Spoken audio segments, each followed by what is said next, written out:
Bismillahirrahmanirrahim.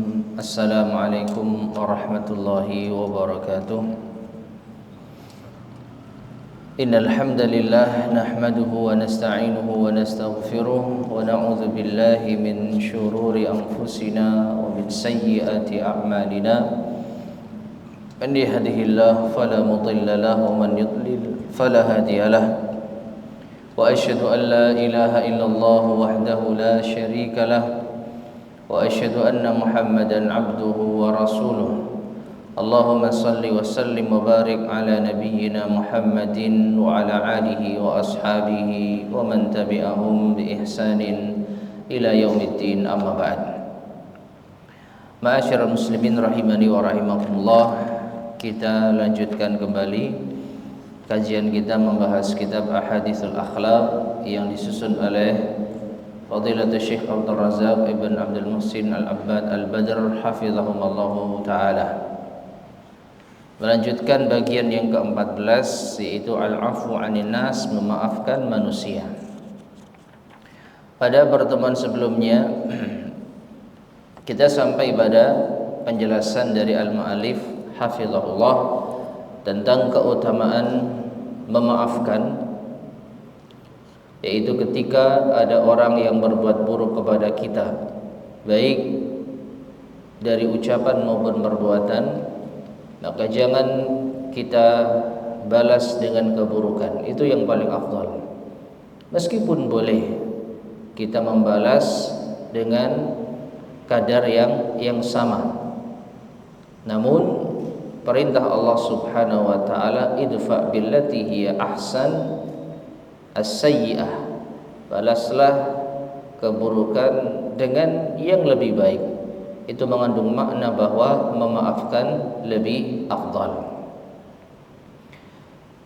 Kemudian beliau melanjutkan penjelasan, wa min masalihi dzalik, dan di antara kemaslahatan memaafkan, annahu takhifful isaa'atu 'anka fil hal, maka keburukan itu akan ringan bagimu dalam kondisi tersebut, wa fil mustaqbal, dan dalam yaitu di masa yang akan datang. Maknanya dengan kita memaafkan, maka keburukan itu akan terasa ringan saat ini maupun yang akan datang. Wa annahu ad'a li jalbil musii ilal haq, dan ini lebih menjadikan sebab orang yang berbuat buruk tadi kembali kepada kebenaran. Jadi memaafkan itu lebih berpotensi menjadikan orang yang berbuat buruk kembali kepada kebenaran. Wa aqrab ila nadmihi wa asafihi wa ruju'ihi bitaubati amma fa'al, dan lebih dekat untuk menyesalinya dan menyayangkan sikapnya dan kembalinya ia dengan taubat atas apa yang ia perbuat. Jadi ini diantara hikmah atau manfaat memaafkan, ya. Jadi keburukan itu akan terasa lebih ringan karena kita sudah ridha, tidak ada dendam, tidak ada niat untuk menuntut balas. Sudah kita hilangkan dari pikiran kita untuk menuntut balas, maka kita nggak kepikiran apapun dari keburukannya saat ini maupun yang akan datang. Kalau kata orang sekarang, sudah move on, sudah tidak ada lagi pikiran apapun terkait dengan keburukan yang kita terima. Demikian pula dengan kita memaafkan, ini akan lebih menjadikan orang yang berbuat buruk kepada kita untuk kembali kepada kebenaran, untuk menyesali perbuatannya, untuk menyayangkan sikapnya. Berbeda dengan apabila kita menuntut balas, apabila kita masih menyimpan dendam, maka bisa jadi orang yang berbuat buruk kepada kita masih akan terus mengganggu kita, karena kita membalas. Ya. Dia nggak terima membalas, terus seperti itu tidak ada akhirnya. Tapi kalau kita maafkan, maka keburukan itu insya Allah lebih terkondisikan. Ya, setidaknya meminimalisir adanya balasan. Kalaupun orang itu masih terus mengganggu kita dan kita terus bersabar, maka suatu ketika insya Allah ada titik dia sudah bosan lagi mengganggu kita. Ya. Jadi sudah bosan mengganggu kita. Kenapa? Karena kita nggak ada respon. Beda dengan kalau kita membalas, maka tidak akan ada hentinya. Terlebih apabila orang yang berbuat jahat kepada kita memang orang yang suka mencari gara-gara. Kalau nggak rame nggak senang. Kalau nggak ribut nggak senang. Maka dengan kita memaafkan, mendiamkan, tidak menuntut balas, maka orang itu akan capek dengan sendirinya. Karena nggak ada lagi respon, nggak ada lagi tanggapan, maka kemungkinan besar itu akan meminimalisir keburukannya. Demikian pula wal yattasifal afi bi sifatil ihsan. Ini yang tidak kalah pentingnya. Dengan memaafkan itu, maka ia orang yang memaafkan akan memiliki sifat ihsan. Ya, idfa billati hiya ahsan. Balaslah keburukan dengan yang lebih baik. Sehingga orang yang membalas keburukan dengan yang lebih baik maksudnya memaafkan. Keburukan dibalas dengan yang lebih baik maksudnya memaafkan. Ya, maka dia adalah orang yang berbuat ihsan. Wa yaqharu bidzalika aduwwahu syaitan. Demikian pula orang yang memaafkan akan mampu menguasai, mengalahkan lawannya yaitu syaitan. Liyastaujibas thawaba minallah, dan agar ia juga mendapat pahala dari Allah. Qala ta'ala, Allah Ta'ala berfirman, faman afa wa aslaha fa ajruhu 'ala Allah. Dalam surat Asy-Syura ayat ke-40. Allah berfirman yang artinya barang siapa memaafkan dan berbuat kebaikan, maka pahalanya atas Allah. Pahalanya di sisi Allah. Taib. Beliau menyebutkan di sini di antara manfaat memaafkan, orang yang memaafkan akan mampu menguasai lawannya, musuhnya, yaitu syaitan. Syaitan menginginkan permusuhan di antara sesama manusia. Itu di antara tugas syaitan atau di antara rencana atau upaya syaitan di dalam membuat kerusakan di antara manusia, menjadikan manusia saling bermusuhan. Maka ketika kita ada peluang untuk bermusuhan, namun kita tutup dengan memaafkan, maka setan akan kalah, maka setan akan gagal.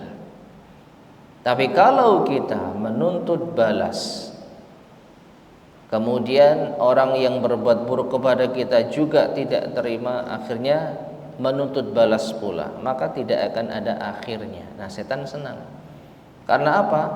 Proyeknya berhasil, membuat kita saling bermusuhan tanpa henti, terus menerus, tidak ada sedikit pun perdamaian. Tapi kalau kita memaafkan, setidaknya kita berusaha menutup celah permusuhan sebaik mungkin, semaksimal mungkin. Ya, setidaknya kita tidak memiliki sifat atau tidak memiliki sikap dendam kepada saudara kita. Terlepas dari saudara kita masih memusuhi kita, itu urusan dia. Namun permusuhan ini hanya dari satu sisi, dari sisi orang yang jahat sama kita.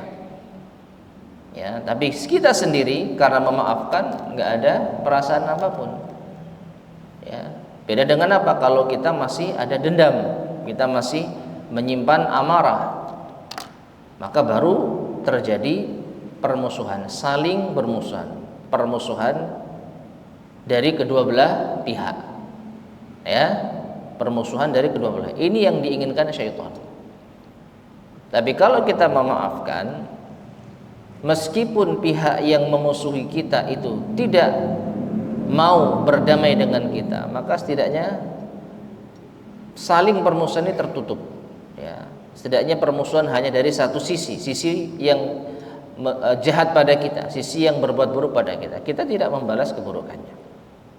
Dan syukur-syukur seperti yang tadi saya sampaikan, suatu ketika dia bosan mungkin. Ya, dia berbuat jahat, kita nggak respon. Dia berbuat jahat, kita nggak balas. Maka suatu ketika, ya, dengan izin Allah mungkin dia akan stop dari keburukan. Maka tidak ada lagi permusuhan.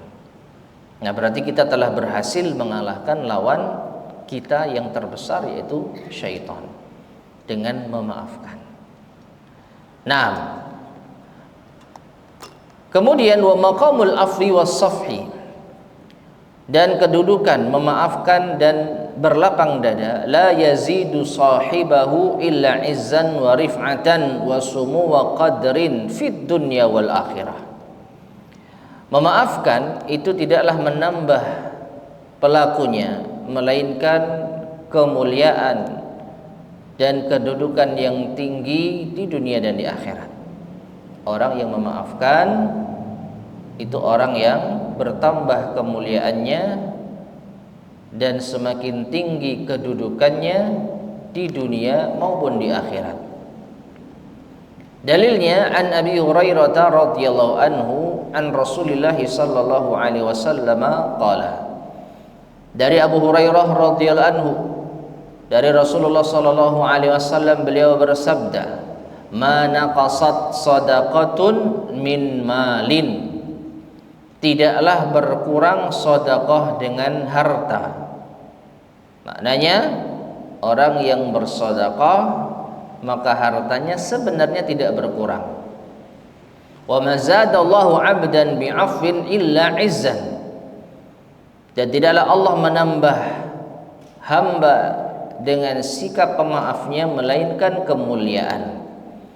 Wa ma tawadha'a ahadun lillahi illa rafa'ahu Allah, dan tidaklah seorang hamba rendah diri kepada Allah melainkan Allah akan mengangkatnya. Rawahu Muslimun, hadis ini diriwayatkan oleh Imam Muslim. Ma'asyar muslimin rahimani wa rahimakumullah. Kalau kita perhatikan hadis ini, hadis yang sepertinya bertentangan dengan realita. Apa itu? Yang pertama, sedekah. Sedekah itu tidak mengurangi harta, sesuai dengan yang disampaikan Nabi SAW. Namun realitanya harta kita berkurang, betul tidak? Kita punya uang 100.000, kita sedekahkan 50.000, harta kita tinggal 50.000. Demikian pula orang yang memaafkan, menurut Nabi SAW semakin mulia. Namun realitanya, kenyataannya bisa jadi orang yang memaafkan dianggap pengecut. Orang yang memaafkan dianggap rendah, tidak gentle, tidak berani. Ya, demikian pula orang yang rendah hati, tawadhu, orang yang tidak sombong, maka kenyataannya dia sering diremehkan, direndahkan. Padahal menurut Nabi SAW, illa rafa'ahu Allah, Allah akan mengangkatnya. Maka hadis ini benar. Orang yang bersedekah tidak akan kehilangan hartanya. Orang yang memaafkan, dia orang yang mulia. Orang yang tawadhu, dia orang yang tinggi di sisi Allah Subhanahu wa ta'ala. Jadi bukan menurut pandangan manusia, tapi di sisi Allah Subhanahu wa ta'ala ini yang dinilai. Dari segi sedekah, orang yang bersedekah seperti yang tadi kita sampaikan, Uang 100.000 disedekahkan 50.000. Realitanya uang kita berkurang, tapi hakikatnya uang kita nggak berkurang. Kenapa? 50.000 yang kita sedekahkan itulah yang nanti akan kita dapatkan di akhirat. Ya. Sedangkan 50.000 sisanya yang kita pakai makan, maka hanya berakhir di perut kita. Yang kita belikan pakaian, maka akan berakhir di tubuh kita. Kalau sudah usang, sudah kita nggak pakai. Tapi di akhirat nggak ada nilainya.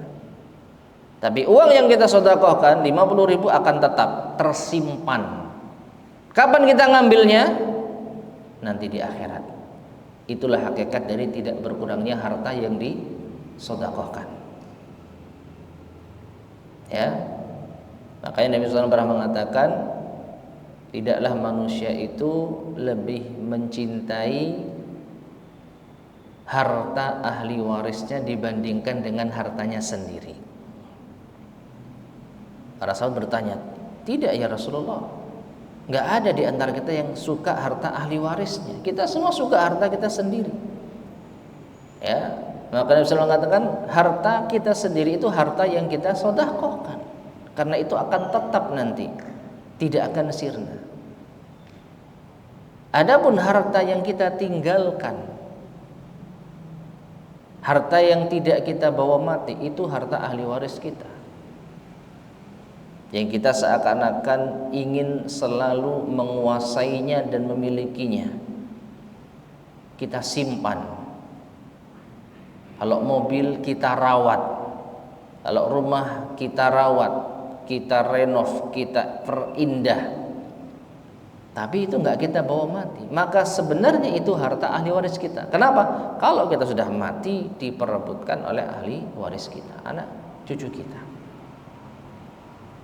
Jadi kita lebih suka harta ahli waris kita, harta yang nanti akan kita tinggalkan untuk mereka. Ya. Adapun harta kita sesungguhnya, maka apa yang kita sedekahkan, karena itu akan tersimpan. Dia akan terjaga di sisi Allah. Allah yang akan mengembalikan kepada kita dengan bentuk pahala di akhirat. Makanya terkait dengan hadis ini benar, harta tidak berkurang dengan sedekah. Maknanya harta yang nanti akan kita dapatkan hasilnya di mana? Di akhirat. Demikian pula orang yang memaafkan, tidaklah Allah tambah kecuali semakin mulia.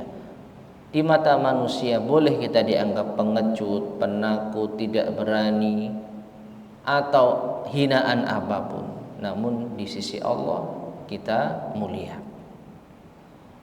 Demikian pula orang yang rendah hati, tawadhu, dianggap orang sebagai orang yang rendah, orang yang tidak memiliki keberanian atau tidak memiliki sedikit pun kemampuan, merendah, maka biarkan kita diremehkan di mata manusia. Yang penting di sisi Allah kita apa? Tinggi derajatnya. Nah,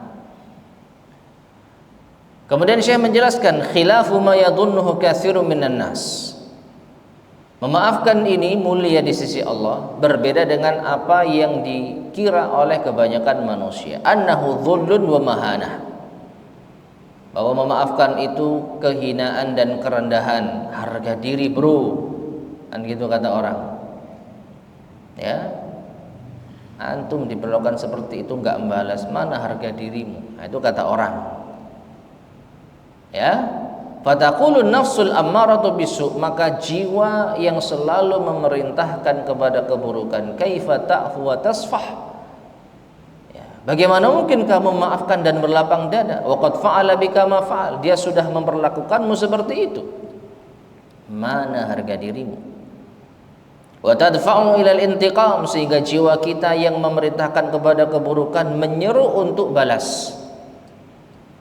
Ya, wa tuhimuhu annal intiqama huwal izz, dan memberikan stigma bahwa membalas itulah yang mulia. Ya, membalas itulah yang mulia. Ma'asyiral muslimin rahimani wa rahimakumullah. Baik jiwa kita ataupun teman kita, itu yang terkadang yang mempengaruhi diri kita. Kita mungkin sudah siap untuk memaafkan, tapi datang provokator yang memberikan masukan, saran yang menyesatkan, bukan mendinginkan, justru memanaskan. Atau kadang itu ada pada diri kita sendiri, jiwa kita sendiri. Jiwa kita berkobar-kobar untuk menuntut balas, tidak terima, membuat perhitungan. Ya, padahal kita tahu hadis Nabi SAW, wa ma zadallahu 'abdan bi'afin illa izzan. Tidaklah Allah menambah hamba dengan sifat pemaafnya melainkan kemuliaan. Qala Syekhul Islam Ibnu Taimiyah rahimahullah. Syekhul Islam Ibnu Taimiyah rahimahullah mengatakan, fabayyana as-sadiqul masduq. Maka Rasulullah sallallahu alaihi wasallam, seorang yang jujur dan percaya, menjelaskan annallaha, bahwasanya Allah la yazidul 'abda bil 'afwi, tidaklah menambah seorang hamba dengan pemaafnya, illa izzan, melainkan kemuliaan. Wa annahu la tanqusu shadaqatan min malin, dan bahwasanya tidaklah berkurang, atau la tanqusu shadaqatun min malin, tidaklah berkurang sedekah dari hartanya. Maksudnya hartanya tidak, sedekahnya tidak mengurangi hartanya. Wa annahu ma tawadda'a ahadun lillah illa rafa'ahu Allah, bahwasanya tidaklah orang itu tawadhu, rendah hati, ya, lillah, karena Allah, melainkan Allah akan mengangkatnya.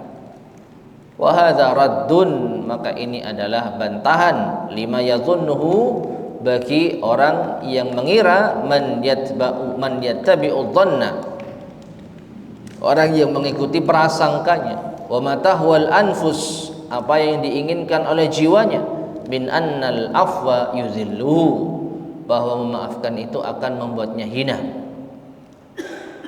Was-sadaqah tanqusu malahu, bahwa sedekah itu akan mengurangi hartanya. Wat tawadhu'a yakhfiduhu, dan tawadhu, rendah hati, itu akan merendahkannya. Ya, ma'asyiral muslimin rahimani wa rahimakumullah. Jadi Nabi SAW menjelaskan bahwa tidak seperti yang kalian kira, tidak seperti yang kebanyakan manusia kira. Memaafkan itu bukan kerendahan, bukan kehinaan. Sedekah tidak mengurangi harta, tawadhu tidak menjadikan orang rendah. Wa qala rahimahullah, dan beliau Syekhul Islam rahimahullah juga mengatakan, fal izzul hasilu lahu bil afwi, maka kemuliaan yang didapatkan dengan memaafkan, ahabbu ilaih, itu lebih ia cintai, wa anfa'u lahu, lebih bermanfaat, minal izzil hasil lahu bil intiqam, daripada kemuliaan yang didapat dengan menuntut balas.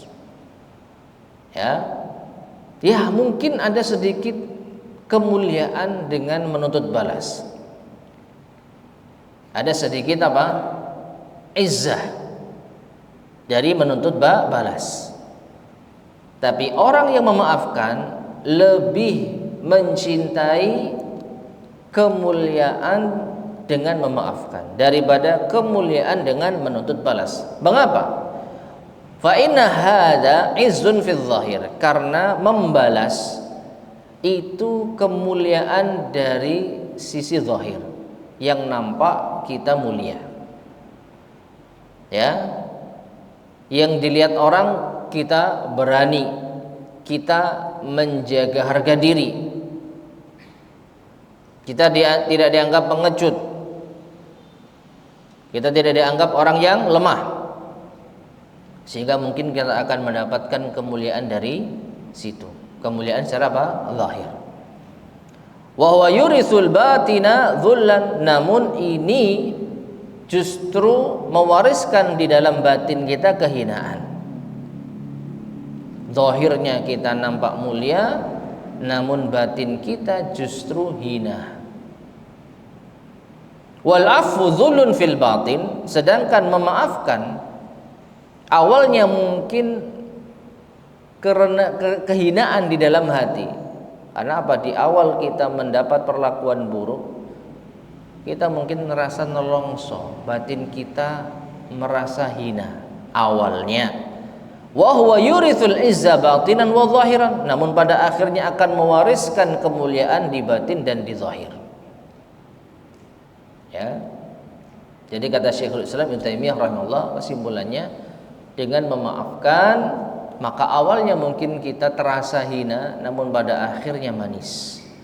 Batin kita terasa mulia, zahir kita juga apa? Mulia. Ma'asyar muslimin rahimani wa rahimakumullah. Karena apa? Kembali lagi, orang yang tidak memiliki dendam di dalam hatinya, maka dia orang yang bahagia. Dia tidak tersibukkan dengan sesuatu yang mengganggu kehidupannya, mengganggu produktivitasnya. Dia konsen pada hal yang lebih bermanfaat. Ngapain kita ngurusi hal yang kurang bermanfaat? Karena kalau orang itu masih memiliki dendam, maka pikirannya akan tercurahkan pada hal tersebut, sehingga akan mengacaukan berbagai macam kebaikan-kebaikan yang mungkin bisa dia lakukan.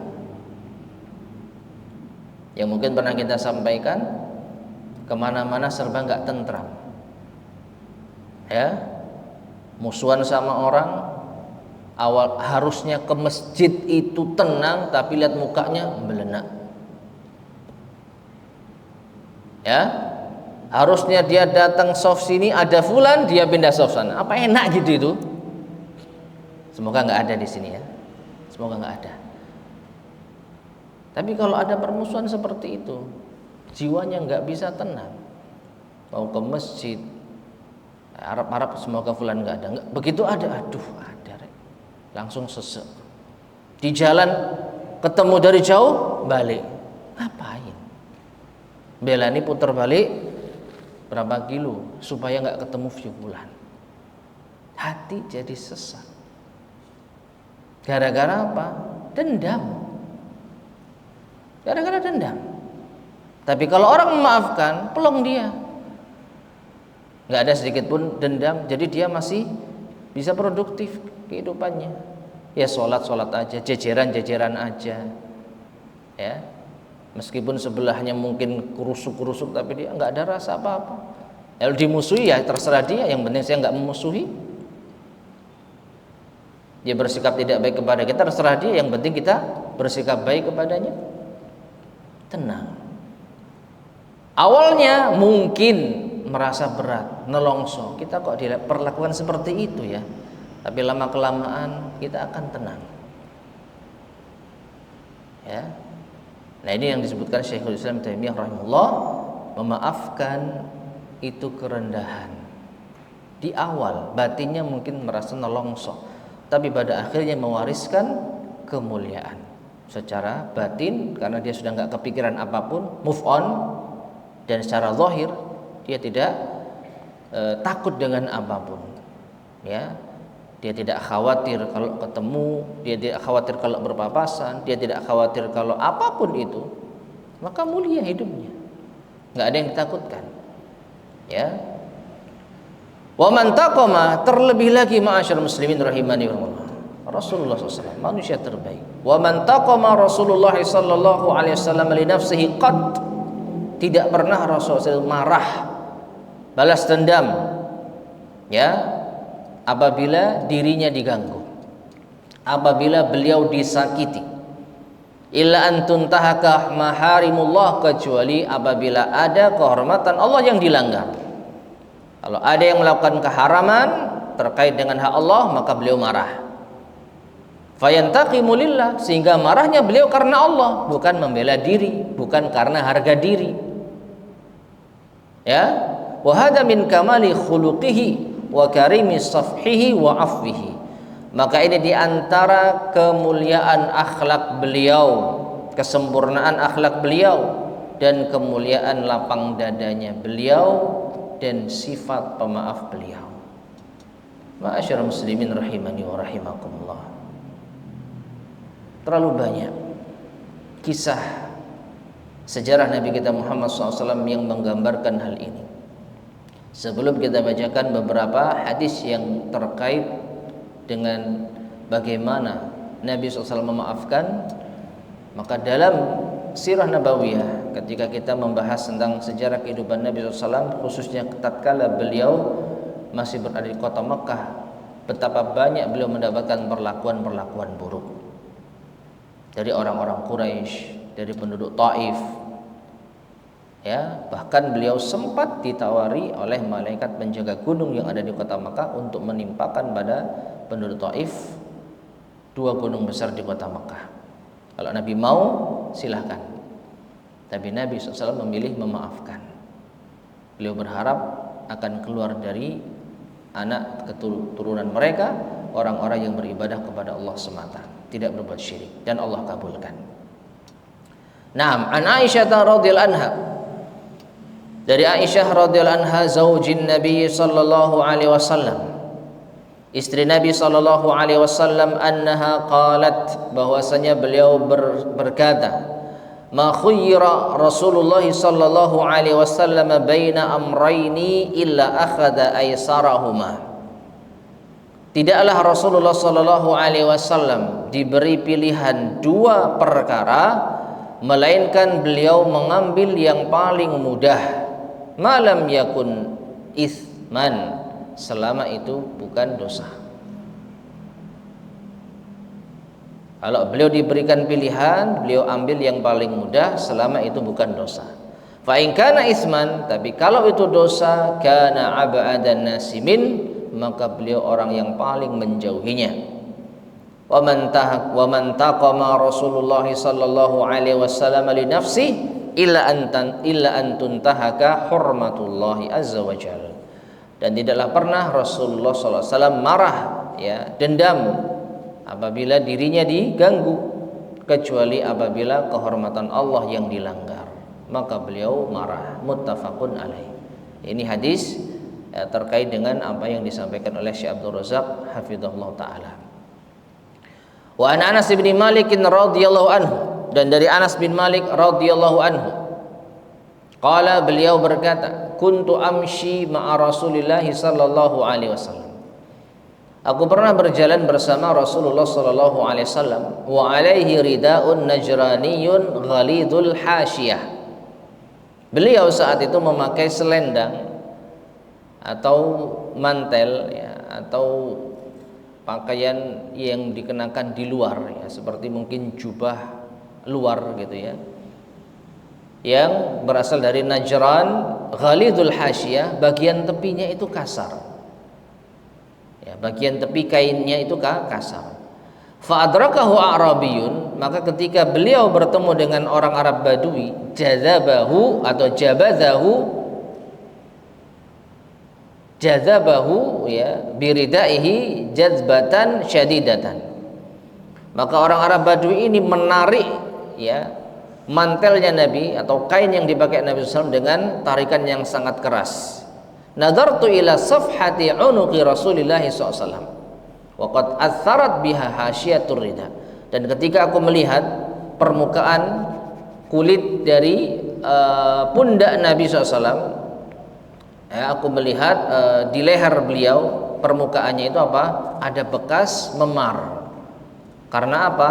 Gesekan dari tepi kain yang kasar tadi, ya, ditarik dengan keras. Saat Nabi memakai kain yang bagian tepinya itu kasar, maka pasti ada memarnya.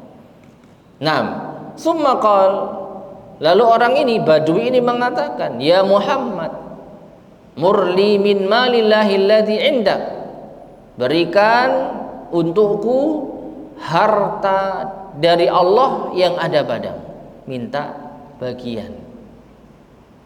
Ya, mungkin orang Arab Badui tahu Nabi SAW dapat harta rampasan perang yang banyak, dia minta bagian.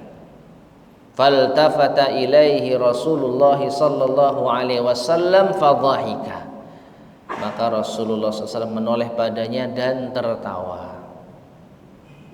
Ya, tertawanya Nabi SAW itu sesuai dengan kondisi hati beliau, bukan kayak kita. Kita ketawa tapi hatinya sesek, hatinya dendam. kita ketawa yang dilihat orang, tapi dalam hati kita penuh dengan emosi. Karena kita pandai menutup-nutupi.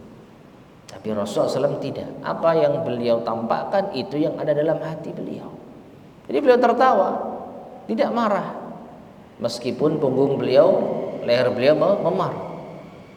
Dan lihat, sangat tidak beradabnya orang Arab Badui ini. Narik Nabi dengan keras, lalu manggil dengan nama beliau, ya Muhammad. Gak ada halus-halusnya.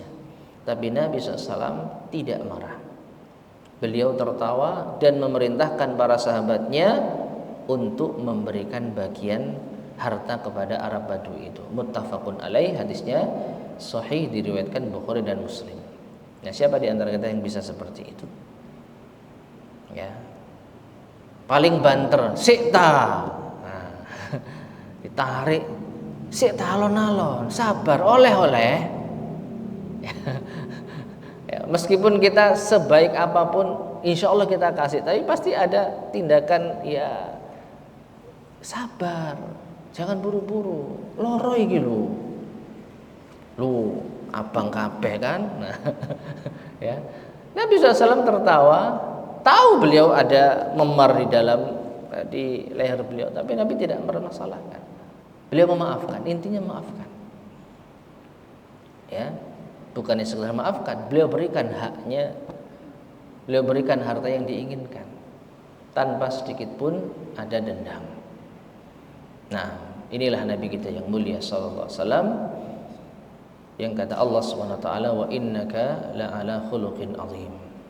Sungguh engkau wahai Muhammad berada di atas akhlak yang agung. Kemudian wabil mujahadati lin nafsi, dan dengan mujahadah, bersungguh-sungguh di dalam memerangi jiwa ini yang memerintahkan kepada keburukan. Yartaqil mar'u ila hadzal khuluq, maka seorang akan bisa naik pada akhlak seperti ini. Maknanya Nabi SAW bisa memiliki akhlak mulia seperti ini karena beliau bersungguh-sungguh melawan jiwanya, melawan hawa nafsunya. Fa'an Abi Darda radhiyallahu anhu, maka dari Abu Darda radhiyallahu anhu beliau berkata, qala Rasulullah sallallahu alaihi wasallam, Rasulullah sallallahu alaihi wasallam bersabda, innamal ilmu bitta'allum, sesungguhnya ilmu didapat dengan belajar. Enggak ada ceritanya orang lahir pintar. Ya. Enggak ada ceritanya bayi tanpa latihan berjalan bisa jalan langsung. Pasti ada latihannya, ada tahapannya. Belajar, ya, itulah yang bisa menjadikan orang berilmu. Wa innamal hilmu bittahallum, dan sesungguhnya kelemah lembutan itu dengan berlatih untuk lemah lembut. Orang punya sifat yang lemah lembut karena memang dia melatih dirinya untuk lemah lembut. Man yataharral khaira yu'tah, maka siapa yang berusaha berlatih untuk berbuat baik, dia akan diberi kebaikan tersebut. Wa man yattaqi syarra yuqah, dan siapa yang berusaha menghindari keburukan, dia akan dijaga dari keburukan. Rawahu Tabarani, hadis ini diriwayatkan oleh Imam At-Tabarani. Ma'asyiral muslimin rahimani wa rahimakumullah. Kalau kita ingin memiliki akhlak mulia seperti Nabi sallallahu alaihi wasallam, catat dalam pembahasan kita secara spesifik memaafkan, maka ya kita sejak sekarang latihan memaafkan. Masya Allah, mulianya Nabi memaafkan, tapi kita masih punya dendam sama orang, kita masih punya perhitungan sama orang. Ya gimana kita bisa meneladani Nabi SAW? Maka mumpung kita mengetahui dari al-mu'allif hafizahullah ta'ala bagaimana beliau menjelaskan Nabi SAW memiliki sifat pemaaf, ya karena beliau memang berusaha berlatih dan beliau praktekkan hal tersebut. Beliau mengucapkan dan mempraktekkan dan mencontohkan. Nah, kita tinggal mencontoh saja.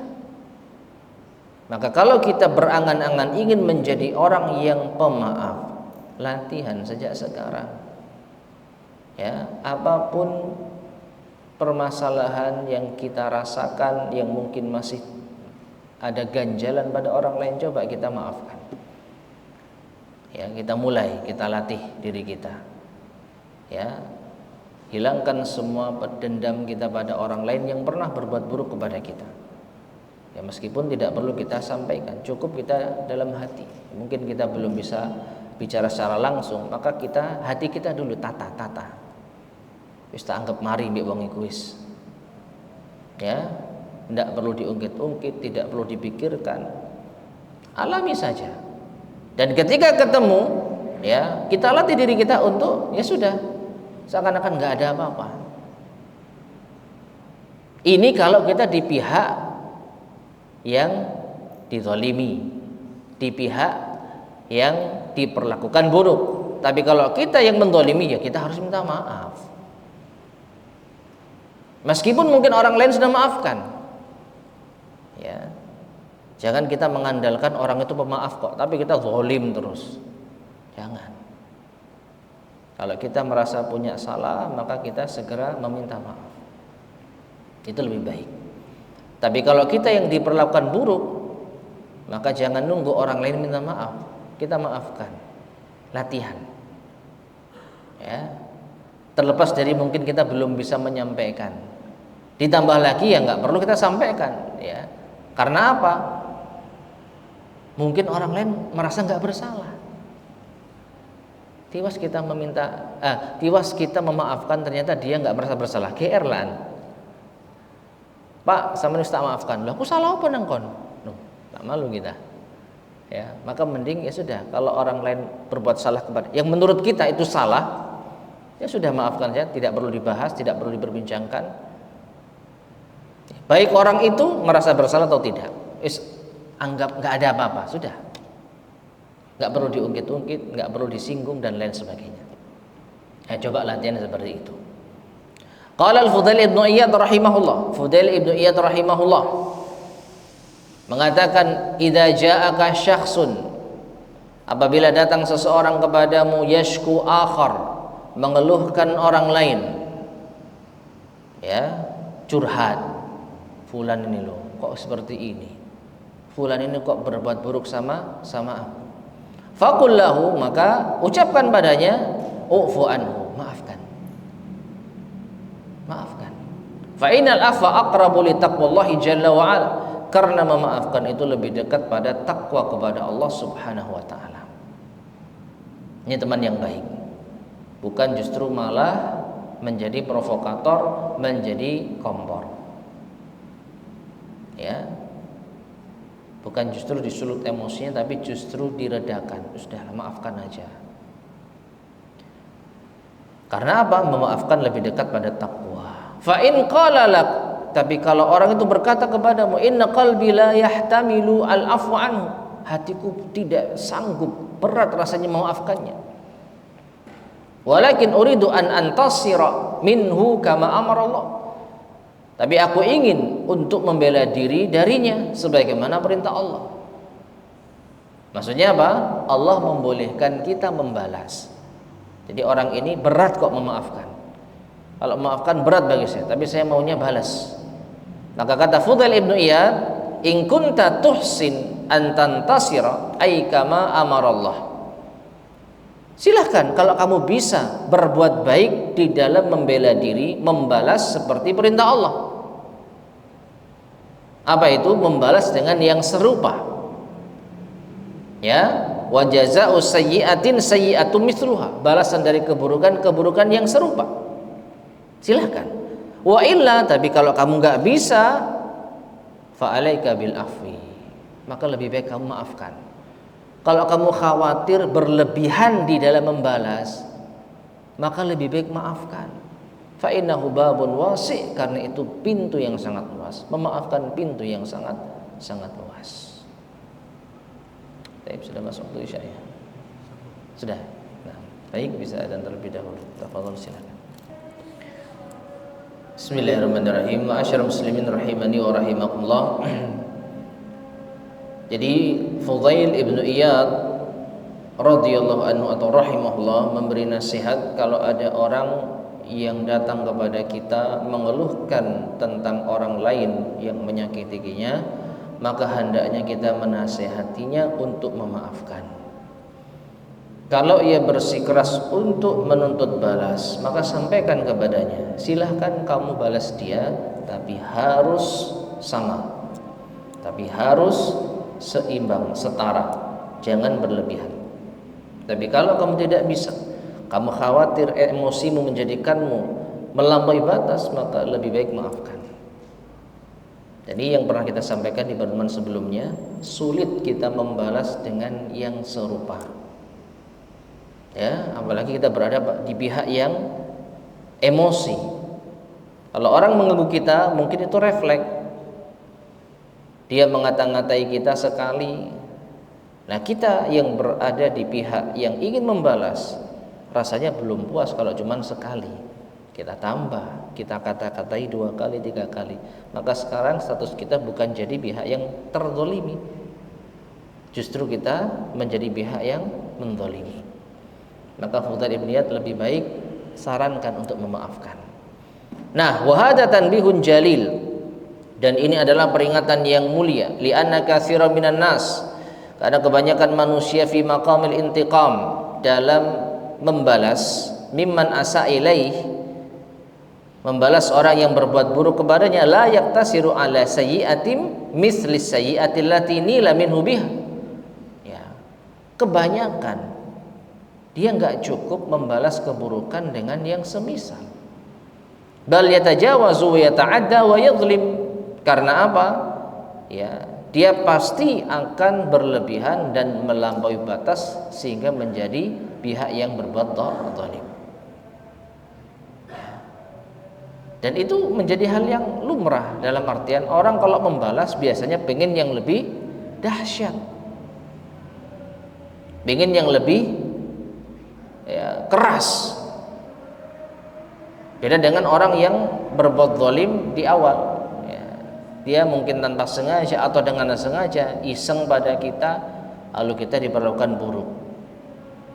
Nah, kita ketika ingin membalas, maka pada umumnya hampir rata-rata ingin membalas dengan lebih besar. Jadi nggak cukup kalau hanya imbang, pasti ingin lebih besar. Wa qaulul qail, dan ucapan orang, inna hadza amrun la yahtamiluhu qalbi, ketika disuruh maafkan saja, nggak sanggup saya maafkan, berat hati saya. Kata Syekh rahimahullah, la wala atamakkanu min fi'li, nggak mungkin aku bisa maafkan. Ghairus sahih, maka ini ungkapan yang tidak benar. Jangan pesimis dulu. Li'annal maqam, karena di sini kondisinya adalah maqamu mujahatin wasti'anatin billah. Posisinya kita dituntut untuk bersungguh-sungguh dan meminta pertolongan kepada Allah. Artinya apa? Nasihat ini nasihat yang tulus, tapi harus bersungguh-sungguh. Kalau orang hanya mendengarkan nasihat maafkan, lalu dia timpali dengan nggak mampu aku maafkan, karena dia belum usaha dan dia belum minta tolong kepada Allah. Jadi nasihat kita maafkan saja itu masuk telinga kanan, keluar telinga kiri dengan alasan saya nggak mau memaafkan, saya tidak bisa maafkan, ini terlalu berat bagi saya. Seberat apa masalah Anda? Seberat apa masalah Anda? Lebih berat mana dibandingkan dengan Rasulullah SAW? Ya. Maka kalau kita mau berusaha bersungguh-sungguh, pasti ada jalan keluar. Kalau kita mau minta pertolongan pada Allah, maka Allah akan tolong kita. Wallahu ta'ala yaqul, Allah ta'ala berfirman, walladzina jahadu fina lanahdiyannahum subulana wa innallaha lama'al muhsinin. Dalam surat Al-Ankabut ayat ke-69, ini kaidah, siapapun yang berusaha maka pasti dia bisa. Ya. Dan orang-orang yang bersungguh-sungguh di jalan kami, kata Allah, maka kami akan berikan ia petunjuk jalan kami. Dan sesungguhnya Allah bersama dengan orang-orang yang berbuat ihsan, berbuat kebaikan. Ya, jadi nggak ada ceritanya nggak mampu. Sudah usaha belum? Sudah minta tolong kepada Allah belum? Kalau belum ya jangan kita mengatakan nggak mampu. Tapi memang ini berat, butuh kebesaran jiwa, butuh menundukkan hawa nafsu. Tapi jangan Anda mengatakan saya nggak mungkin bisa memaafkan. Ya, mustahil saya maafkan. Ini terlalu berlebihan. Karena apa? Hati manusia ada di dalam genggaman Allah Subhanahu wa taala. Allah akan membolak-balikkan. Kita banyak kita jumpai orang yang membenci setengah mati, pada akhirnya saling mencintai. Demikian pula sebaliknya, saya nggak mungkin membenci dia. Saya jatuh cinta mati sama dia. Apapun yang dilakukan saya nggak akan membencinya. Qadarullah, pada akhirnya menjadi musuh nomor satu. Maka jangan berlebihan, biasa saja. Jadi kalau kita dinasihati, maafkan saja. Ya semoga saya bisa. Coba saya tata. Jangan ngomong, nggak mungkin saya maafkan dia. Ya, berat, mustahil. Maka ini mendahului Allah Subhanahu Wa Taala. Apa yang tidak mungkin kalau Allah Subhanahu Wa Taala menghendakinya. Ma'asyiral muslimin rahimani wa rahimakumullah. Ini yang bisa kita sampaikan pada kesempatan di malam hari ini. Insyaallah akan kita lanjutkan pada pertemuan berikutnya biidznillah subhanahu wa taala, masih membahas tentang memaafkan. Ini butuh perjuangan dan nanti akan disampaikan oleh al-muallif hafizahullah tentang dalil-dalil bagaimana cara kita untuk bersungguh-sungguh bisa menjadi orang yang memaafkan. Allahu a'lam bishawab. Baik, sebelum kita akhiri, barangkali ada yang disampaikan. Tafadhol, silahkan.